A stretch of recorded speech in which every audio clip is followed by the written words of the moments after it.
저의 재혼 가정에는 저를 지독히도 미워하는 오빠가 한 명 있습니다. 오빠는 늘 말했죠. 너 때문에 이 집 공기마저 숨 막힌다고요. 억울했던 저는 온라인 남자친구에게 하소연을 했어요. 나 또 혼났어. 위로가 필요해. 그런데 바로 다음 순간 제 옆에 있던 오빠의 핸드폰이 요란하게 울리는 겁니다. 잠금 화면 위로 선명하게 떠오른 메시지. 애기야 라고 저장된 사람에게서 온 알림이었죠. 나 또 혼났어. 위로가 필요해. 설마요. 세상에 이런 우연이 있을 리가 없잖아요. 저는 제 눈을 의심하며 확인을 위해 온라인 남자친구에게 우는 이모티콘을 하나 더 보냈습니다. 그러자 오빠의 핸드폰이 다시 한번 울리며 엉엉 우는 이모티콘이 화면에 나타났습니다. 발신인은 애기야. 저는 그 자리에 얼어붙고 말았습니다. 밖에서는 늘 나에게 차갑고 까칠하게 굴던 그 오빠가 온라인에서는 매일같이 나에게 애교를 부리던 그 남자친구라고요. 본문. 도저히 믿을 수 없었습니다. 저는 오빠의 핸드폰을 들어 내기야의 프로필 사진이라도 확인해 보려 했죠. 하지만 제 손이 화면에 닿는 순간 핸드폰은 거칠게 채워나갔습니다. 엄마가 남의 물건에 함부로 손대는 거 아니라고 안 가르치디? 역시 그 엄마의 그 딸이군. 고상 오빠는 혐오스럽다는 듯 저를 쳐다보며 혀를 찼습니다. 20년 만에 재회한 오빠의 아버지와 저희 엄마의 재혼은 오빠에게는 일찍 돌아가신 친어머니에 대한 모욕이나 다름없었죠.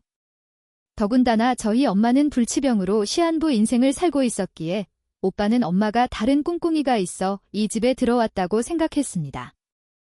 물론 엄마에게도 사심은 있었습니다. 병상에 누운 엄마는 제게 신신당부했죠. 이라야, 절대 오빠랑 아저씨한테 맞서지 마. 엄마가 없으면 고씨 집안이 널 지켜줄 유일한 울타리야. 제가 고개를 젓자 엄마는 당장이라도 피를 토할 듯 기침을 했습니다. 저는 결국 모든 것을 감내하기로 했습니다. 생각을 정리한 저는 나지막이 말했습니다. 미안해, 오빠. 핸드폰이 계속 울리길래 급한 일인 줄 알고 고상 오빠는 반신반의하며 핸드폰을 열었습니다. 메시지를 확인한 오빠의 어두웠던 얼굴이 순식간에 환해지더니 입꼬리가 슬며시 올라갔습니다. 빠르게 타자를 치는 오빠. 잠시 후 제 핸드폰이 울렸습니다. 애기야 울지 마. 내 오빠라는 놈 완전 쓰레기네. 나중에 만나면 내가 대신 그 주둥이를 한 대 쳐줄게. 오빠는 저를 욕하면서 동시에 자기 자신을 욕하고 있었습니다. 저는 어이가 없어 아무 말도 못하고 핸드폰을 무음으로 바꿨습니다. 그 모습을 본 오빠가 차갑게 비웃었죠. 밤늦게 연락하는 거 보니 사채업자라도 되나 보지? 설마 두 모녀가 또 어디서 돈이라도 빌린 거 아니야? 과거 엄마의 병원비 때문에 빚을 진 것은 사실이었습니다. 하지만 아르바이트를 하며 매달 꼬박꼬박 빚을 갚아왔고 채권자도 별다른 독촉은 없었죠. 그런데 저희가 고씨 집안에 들어온 뒤로 채권자는 어찌 알았는지 집까지 찾아와 소란을 피웠습니다. 그날 눈물로 흐려진 시야 너머로 저는 2층에서 담배를 피우며 흥미로운 연극을 보듯 차갑게 내려다보던 고상 오빠의 모습을 똑똑히 봤습니다. 오빠의 지디였던 겁니다. 나 먼저 방에 들어갈게. 더 있다가는 정체를 들킬 것 같아 저는 서둘러 방으로 도망쳤습니다. 문을 닫자마자 오빠에게서 메시지가 왔습니다. 애기야 왜 답장 안 해? 오빠 화났어. 멍뭉이 꼬리 흔들 점 JPG. 현실에서는 냉정한 폭군, 온라인에서는 애교 많은 강아지라니.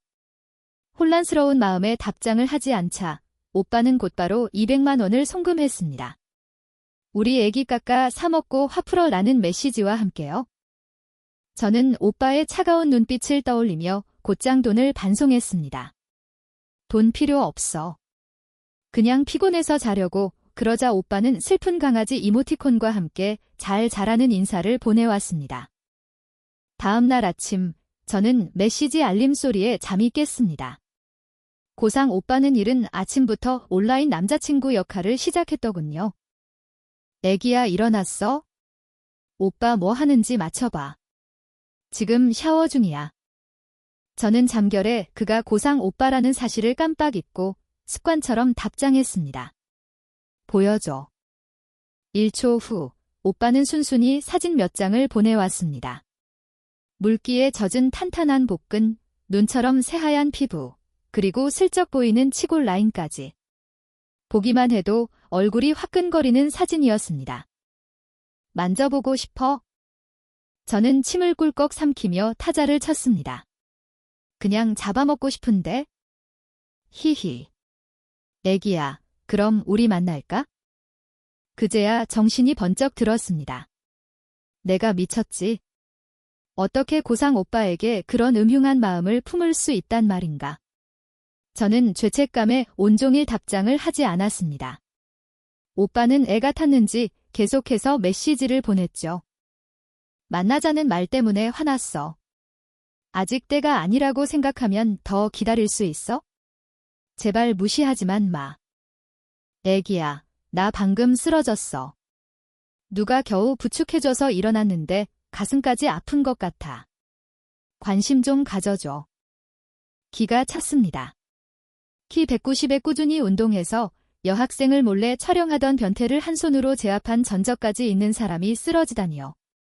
저는 이 지긋지긋한 관계를 끝내기로 마음먹고 메시지를 보냈습니다. 오빠, 사실 나 남자야. 애기야, 장난이지. 아니, 그래서 못 만난 거야? 메시지를 보낸 후 채팅창은 거짓말처럼 조용해졌습니다. 입력 중 표시도 사라졌죠. 드디어 포기했구나, 안도하는 순간 오빠에게서 온 2개의 메시지는 제 턱을 빠지게 만들었습니다. 내가 남자라도 상관없어. 난 너면 돼. 대신 내가 위여도 괜찮을까? 맙서사, 고상 오빠, 당신의 사랑은 너무나도 위대하군요. 며칠 뒤 도예 공방에서 메시지가 왔습니다. 허이라 고객님, 주문하신 커플 머그컵이 완성되어 발송되었습니다. 원래는 오빠에게 선물하려던 것이었습니다. 컵에는 우리 둘의 온라인 닉네임 이니셜까지 새겨져 있었죠. 저는 망했다는 생각에 집으로 달려갔지만 제가 열어본 선물 상자 안에는 이미 산산조각난 머그컵만이 들어있었습니다. 고상 오빠가 깨진 조각 하나를 들고 물었습니다.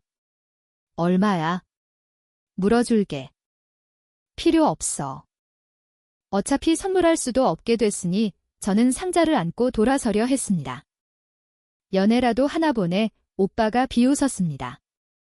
내 그 음흉한 속내를 알고도 만나주는 놈이 있다면 그 놈은 분명 눈먼 등신이겠지. 저는 화가 나면서도 웃음이 나와 뒤돌아 말했습니다. 오빠가 나한테 한 말, 전부 오빠한테 부메랑처럼 돌아올까봐 무섭지도 않아?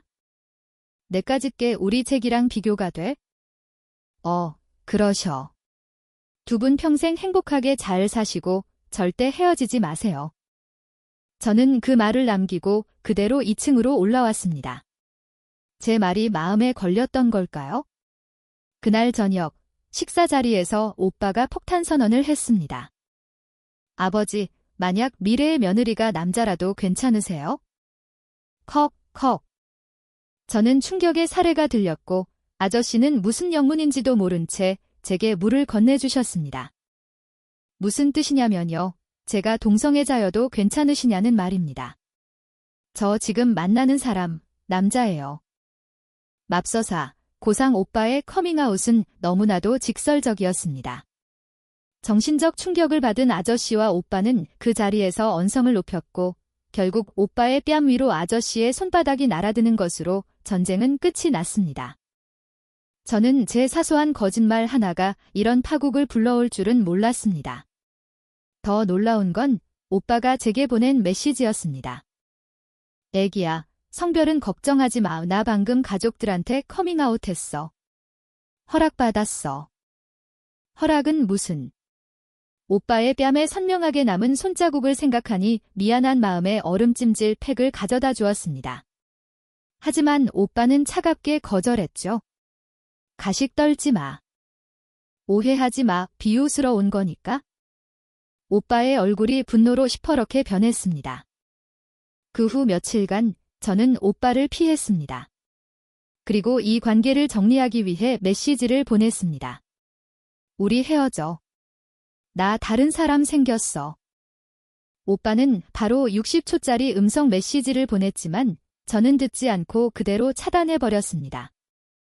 그렇게 10일 동안 고상 오빠는 원한에 찬 귀신처럼 변해갔습니다. 친구들의 모든 약속을 거절하고 밤낮으로 술만 마셨죠. 그리고 매일같이 제게 물었습니다. 허일아, 너 헤어졌냐? 원하는 대답을 듣고 나서야 그는 소파에 드러누워 담배를 물고는 씁쓸하게 웃었습니다. 사랑 그까짓 거 역겨워서 못 해먹겠네. 그리곤 몰래 눈가를 훔쳤죠. 이대로 끝나는 줄 알았는데 갑자기 학과장님께서 저를 찾으셨습니다. 제 친구 다인이가 제가 고도 작가와 아는 사이라고 말했다는 겁니다. 저는 그저 고도 작가의 오랜 팬으로서 가끔 메시지를 주고받는 사이라고만 말했을 뿐인데 일이 커져버렸습니다. 학과장님 말씀은 이랬습니다. 곧 있을 신입생 모집 홍보를 위해 우리 학교 출신인 고도 작가를 초청해 강연회를 열고 싶다는 것이었죠. 제가 이 일을 성사시키면 제가 꿈에 그리던 회사에 추천서를 써주시겠다는 파격적인 제안과 함께요. 저는 결국 차단을 풀고 고상 오빠에게 메시지를 보냈습니다. 오빠, 있어. 오빠는 곧바로 꼬리를 흔드는 강아지 이모티콘을 보내왔습니다. 애기야, 역시 집 나간 꽃보다 집꽃이 더 향기롭지? 저는 어색하게 답했습니다. 사실 오늘 경성대학교 학생대표 자격으로 업무적인 이야기를 하고 싶어서 연락했어. 10분 후 오빠에게서 답장이 왔습니다. 좋아. 대신 조건이 있어? 우리 만나자. 저는 강연회 당일 만나기로 약속했습니다. 그리고 오빠의 환상을 완전히 깨부수기 위해 오빠가 가장 싫어할 만한 스타일의 남학생을 섭외해 온라인 남자친구인 척 연기해달라고 부탁했죠. 하지만 하늘도 무심하시지. 강연회 당일 그 남학생에게서 전화가 왔습니다. 죄송해요, 누나. 저 교통사고가 나서 못 갈 것 같아요. 저는 그 자리에 얼어붙었습니다. 그때 고상 오빠에게서 메시지가 왔죠. 애기야, 오빠 학교 도착했어. 우리 잠깐 볼까?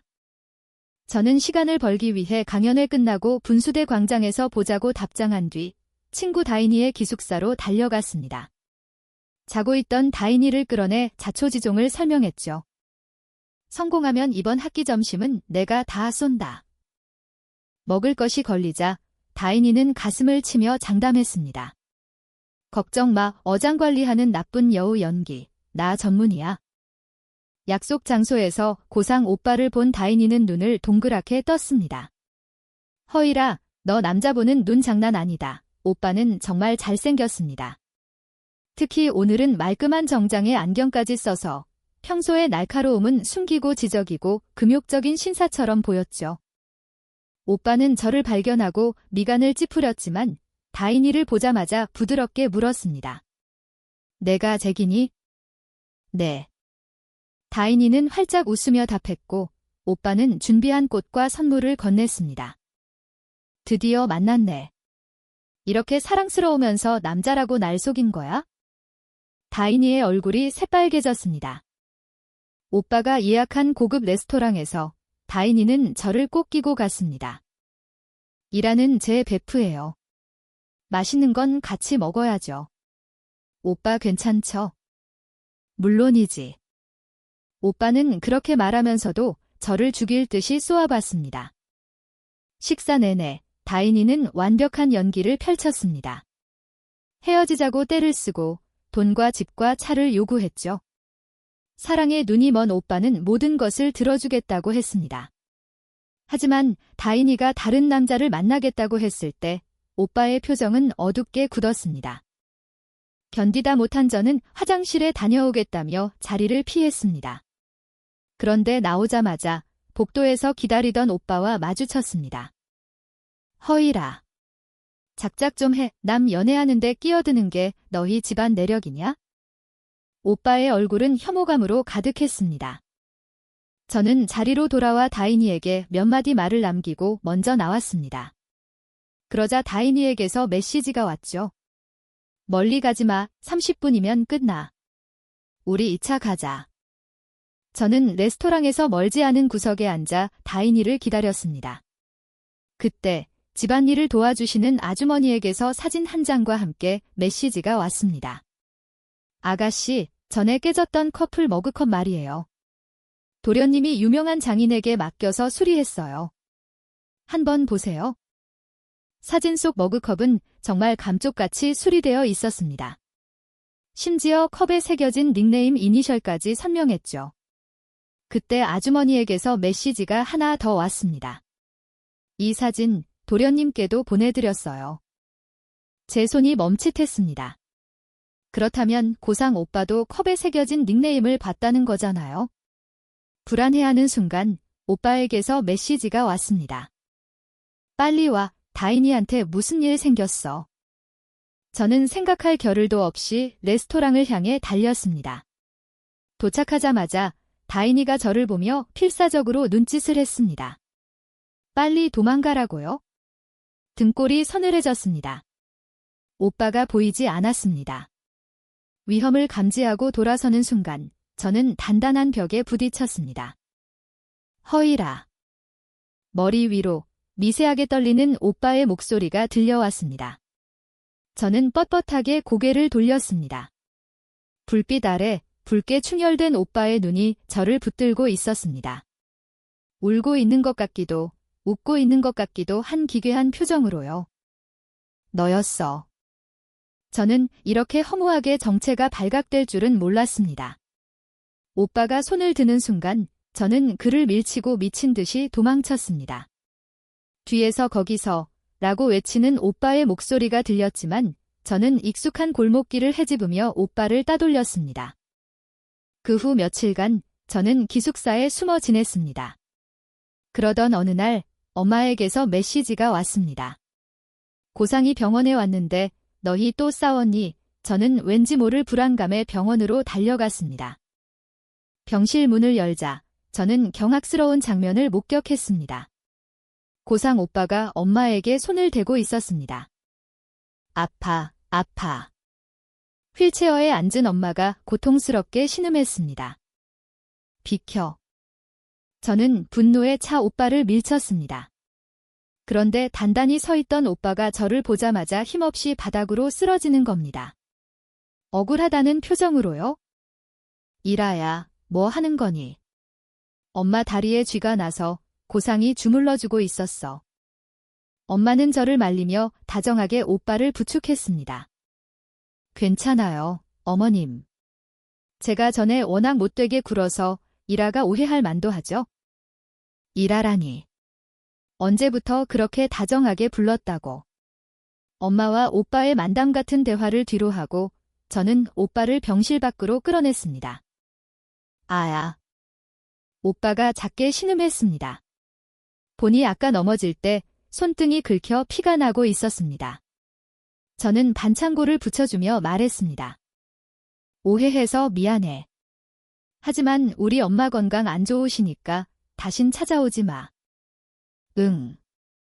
오빠는 고분고분 대답하며 제 손길을 강아지처럼 즐겼습니다.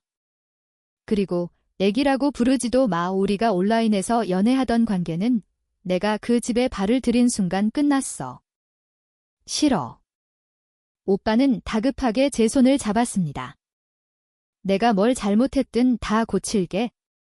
헤어지지만 말아줘. 제발. 오빠는 제 손을 자신의 뺨에 가져가 부비며 애원했습니다. 잘생긴 남자의 애교는 정말 치명적이었습니다.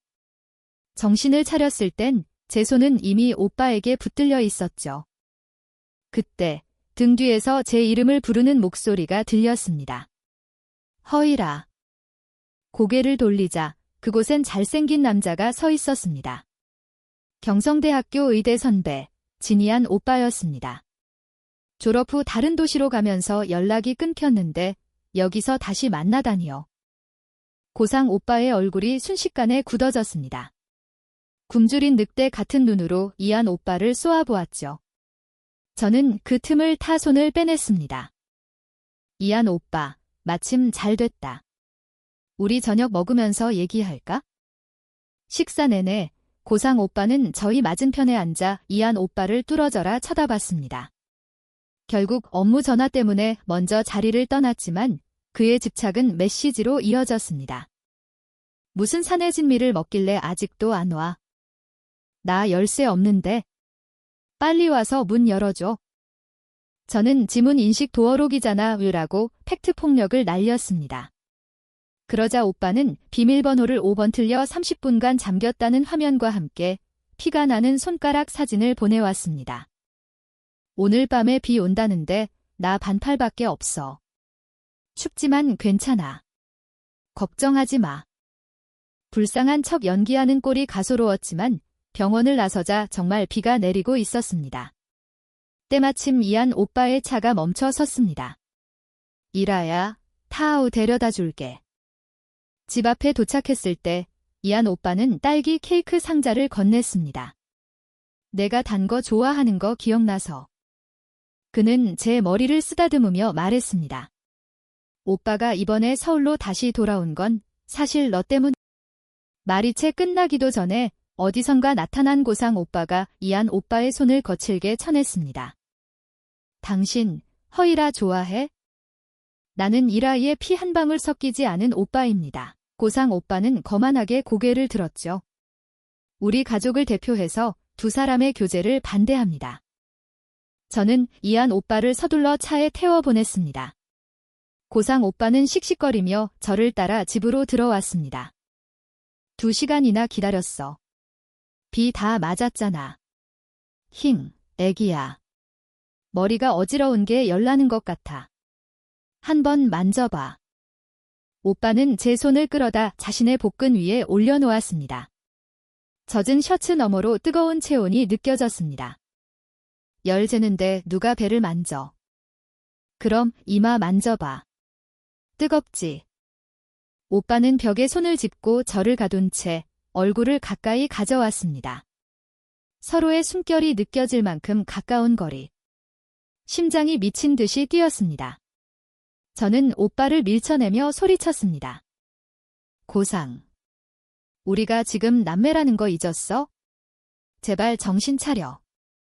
오빠는 과거 자신이 뱉었던 모진 말들이 부메랑이 되어 돌아오자 후회스러운 표정으로 무릎을 꿇었습니다. 이렇게 하면 내 화가 풀릴까? 오빠는 제 허리를 끌어안고 애처롭게 올려다봤습니다. 때려도 좋아.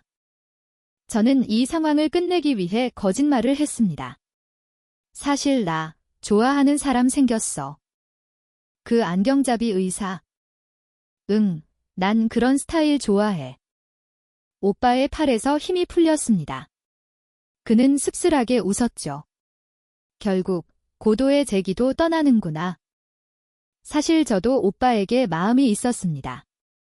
특히 작가 고도로서의 오빠는 힘들었던 제 학창시절의 유일한 버팀목이었습니다. 저는 그의 첫 독자였고 인기가 떨어졌을 때도 유일하게 그의 곁을 지켰죠. 온라인으로 연애를 시작했을 때 저는 오빠의 진짜 모습이 어떻든 사랑할 수 있다고 생각했습니다. 하지만 현실의 그는 저를 경멸하는 이붓 오빠였습니다. 설령 지금 서로의 정체를 알게 되었다고 해도 우리는 법적으로 남매였습니다. 저는 엄마의 마지막 사랑을 그리고 제가 겨우 얻은 가족의 온기를 깨고 싶지 않았습니다. 졸업이 다가오면서 저는 논문 준비로 정신없이 바빴습니다. 논문 심사가 끝난 날 이한 오빠가 축하해주겠다며 찾아왔습니다. 우리 양꼬치 먹으러 가자. 우리가 막 교문을 나섰을 때 고상 오빠와 마주쳤습니다. 그는 이한 오빠를 보자마자 미친 듯이 달려들어 소리쳤습니다. 내 동생 데리고 어딜 가는 거야? 양꼬치 먹으러 가는데? 나도 갈래. 그렇게 세 사람의 불편한 식사가 시작되었습니다. 기름때 낀 식당에서 까탈스러운 오빠는 계속해서 투덜거렸습니다. 제가 닭 머리꼬치 2개, 소고기 3개, 가재 1접시라고 주문하자 오빠는 눈썹을 치켜세우며 말했죠. 잘도 먹네. 기다려. 오빠가 자리를 비운 사이 사건이 터졌습니다. 술에 취한 뚱뚱한 남자가 제 의자에 부딪히며 음식을 쏟았습니다. 그는 오히려 제게 시비를 걸었죠. 이봐, 학생. 예쁘장하게 생겼네. 오빠랑 술 한잔하면 용서해줄게. 남자의 더러운 손이 제 얼굴로 다가왔습니다. 이한 오빠가 저를 뒤로 끌어당기며 남자를 막아섰습니다. 하지만 남자는 이한 오빠의 얼굴에 주먹을 날렸습니다. 이한 오빠는 비틀거리며 쓰러졌고 테이블 위 음식이 쏟아졌습니다. 저는 비명을 지르며 경찰에 신고해달라고 외쳤지만 모두 외면할 뿐이었습니다. 저는 남자의 손을 세게 물었습니다. 고통에 찬 남자가 주먹을 들어 저를 내려치려는 순간 쾅 하는 소리와 함께 유리 깨지는 소리가 들렸습니다. 고상 오빠였습니다. 그는 얼음장처럼 차가운 얼굴로 남자의 멱살을 잡고 있었습니다. 이 돼지 새끼야. 내가 너랑 마셔주지. 오빠는 맥주병을 깨서 날카로운 유리 조각을 남자의 입에 쑤셔 넣었습니다. 마셔. 오늘 술은 내가 다 살 테니까. 남자가 발버둥 치자 오빠는 그의 얼굴에 주먹을 날렸습니다. 그 남자의 친구들까지 몰려오면서 식당은 순식간에 아수라장이 되었습니다. 고상. 그만해. 허이라, 저 안경잡이 데리고 먼저 가. 제 죽는 꼴 보기 싫으면. 저는 피투성이가 된 이한 오빠를 부축해 겨우 빠져나와 구급차와 경찰을 불렀습니다. 그리고 망설임 없이 다시 싸움터로 달려갔습니다. 멀리서 사람들이 웅성거리는 소리가 들렸습니다. 저기 싸움 나서 누구 팔이 부러졌대, 눈도 다쳤다던데 심장이 철렁 내려앉았습니다. 제가 도착했을 때 싸움은 끝나 있었습니다. 고상 오빠는 가로등에 기댄 채 비틀거리며 서 있었습니다. 그는 떨리는 손으로 담배를 꺼내 물었지만 다친 왼손 때문에 불을 붙이지 못했습니다. 젠장 내가 멍청하게 그녀를 다른 남자에게 밀어냈으니 뭘 더 바라겠어. 오빠는 고개를 숙이고 중얼거렸습니다. 저는 조용히 다가가 그의 손에서 라이터를 빼앗아 불을 붙여주었습니다. 흔들리는 불빛 아래로 오빠가 놀란 눈으로 저를 올려다봤습니다. 그의 얼굴은 엉망이었습니다. 오른쪽 눈은 퉁퉁 부어뜨지도 못했고 입술은 터져 있었습니다. 안 피워. 제 목소리가 떨렸습니다. 오빠의 왼쪽 눈에서 눈물 한 방울이 흘러내렸습니다. 그는 다급하게 손으로 눈물을 닦았지만 피투성이인 손으로 닦을수록 눈물은 더 번졌습니다. 결국 오빠는 아이처럼 울음을 터뜨렸습니다. 애기야, 내가 안 올 줄 알았어. 너무 아파. 저는 오빠를 꽉 안아주었습니다. 나 이제 외눈박이가 됐어? 그래도 나 좋아해 줄 거야? 경찰서에서 조사를 받으며 그 남자들이 여러 전과가 있는 조직폭력배라는 사실을 알게 되었습니다. 사건은 곧이 집안의 변호사팀에게 넘어갔고 이한 오빠도 무사히 치료를 받았습니다. 고상 오빠는 왼손 손뼈가 부러진 것 외에는 큰 부상이 없었습니다. 약을 발라줄 때마다 오빠는 아프다고 엄살을 부렸습니다. 아직 만지지도 않았거든. 조건반사야. 그럼 내가 호해줘. 저는 약을 바르며 입으로 바람을 불어주었습니다. 오빠는 만족스러운 표정으로 제게 다가오더니 제 턱을 잡고 입을 맞췄습니다. 짧게 닿았다 떨어진 입술. 젠장, 애기야. 키스 너무 좋다. 한 번만 더 하자. 오빠는 제 대답도 듣지 않고 다시 입술을 겹쳐왔습니다. 그날 이후 오빠는 계속해서 아버지에게 이혼하라고 졸랐습니다. 그러던 어느 날 저는 아저씨의 서재에서 유전자 검사 결과지를 발견했습니다. 저와 아저씨의 친자 관계가 99.99% 일치한다는 내용이었습니다. 하늘이 무너지는 것 같았습니다. 이토록 막장 드라마 같은 일이 왜 하필 우리에게 일어난 걸까요? 저는 엄마에게 달려가 사실을 확인했습니다. 엄마는 젊은 시절 아저씨와 깊이 사랑했지만 집안의 반대로 헤어졌다고 했습니다. 그리고 헤어진 후에야 제 임신 사실을 알게 되었다고 고백했습니다. 저는 넋이 나간 채 집으로 돌아왔습니다. 현관에 들어서자마자 고상 오빠가 저를 번쩍 들어 식탁 위에 앉혔습니다. 나 깨끗하게 씻었어. 만져볼래? 그의 유혹적인 목소리에 저는 참았던 눈물을 터뜨리고 말았습니다. 저는 떨리는 손으로 유전자 검사 결과지를 건넸습니다. 우리 안 된대. 오빠의 얼굴에서 미소가 사라졌습니다. 그는 종이를 받아들고 한참을 보더니 결국 참지 못하고 짐승처럼 울부짖었습니다. 그 후 우리 관계는 이상하게 변했습니다. 마주치면 서로를 피하면서도 가끔 오빠는 저를 벽으로 밀치고 고통스럽게 말했습니다. 결혼만 하고 아이는 낳지 말자. 응. 저는 결국 유학을 결심했습니다. 그러자 오빠는 더 미쳐갔습니다. 그의 컴퓨터 검색 기록은 유전자 바꾸는 법, 환생해서 부부되는 법 같은 것들로 가득했습니다. 오빠의 생일날 저는 친구의 연락을 받고 술에 취한 오빠를 데리러 갔습니다. 오빠는 몽롱한 눈으로 저를 보며 말했습니다. 나 오늘 생일 소원 빌었어. 내가 곧이 집안 친아들이 아니었으면 좋겠다고. 저는 오빠에게 꿀물을 먹여주었습니다. 그는 제 손길을 느끼며 천천히 눈을 떴습니다. 어떡하지? 아무 방법도 생각나지 않아. 나 내 오빠 하기 싫어. 내 남편 하고 싶어. 오빠는 제 품에 안겨 서럽게 울었습니다. 저도 결국 참지 못하고 함께 울음을 터뜨렸습니다. 그때 찰칵 소리와 함께 거실 불이 환하게 켜졌습니다. 고개를 돌리자 그곳에는 생일 케이크를 든 아저씨와 폭죽을 든 엄마, 그리고 놀란 표정의 아주머니가 서 있었습니다. 오해하지 마세요. 저는 다급하게 오빠를 밀어냈지만 오빠는 오히려 저를 더 꽉 껴안았습니다. 그리고 아저씨를 보며 당당하게 말했습니다. 아버지, 저 이라랑 결혼할래요? 너 게이 아니었어?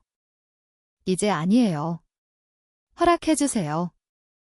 아저씨와 엄마는 서로를 마주보더니 고개를 끄덕였습니다. 그래라. 저와 고상 오빠는 동시에 얼어붙었습니다. 엄마가 다급하게 설명했습니다. 사실 고상, 우리 집안의 친아들이 아니야. 밖에서 데려온 아이란다. 고상 오빠의 생일 소원이 이루어진 순간이었습니다. 그는 자신의 출생의 비밀을 듣고도 슬퍼하기는커녕 어깨를 들썩이며 웃고 있었습니다. 아버지, 그럼 저 다음 달에 이라랑 약혼해도 돼요? 그의 머릿속은 온통 연애 생각뿐인 것 같았습니다. 그 후 모든 것이 순조롭게 진행되었습니다. 엄마의 건강은 점점 좋아졌고 저는 꿈에 그리던 회사에 입사했습니다. 약혼을 앞두고 저는 출장에서 돌아오자마자 웨딩드레스를 입어보기 위해 신혼집으로 향했습니다. 순백의 실크 드레스는 아름다웠지만 등 뒤 지퍼가 손에 닿지 않았습니다. 고상, 나 좀 도와줘.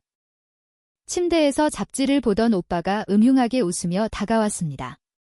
그는 지퍼를 내리는 척하더니 제 허리를 감싸 안았습니다. 애기야, 우리 72시간 35분 12초 만에 보는 거네. 내 남편 좀 달래줘야 하지 않겠어? 오빠는 제 턱을 들어 거울 속 저를 보게 했습니다. 우리 애기, 정말 예쁘다. 나 좀 봐줘, 응?